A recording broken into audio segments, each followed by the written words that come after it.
Sen şu mahal pencereni açtın mı? Yolunu yıllap öz bağrından önünün seher çağı men yadıma düştüm mü? Seni bir vakit ancattım mı? Dönünüm.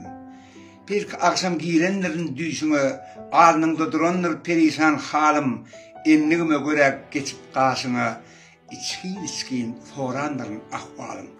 Belki görüp arasında güllerin, neler pegenensin, hiyarın pektir. İşte keselçiğine nelik ellerin, sakal sakmanında sıkıntı yoktur.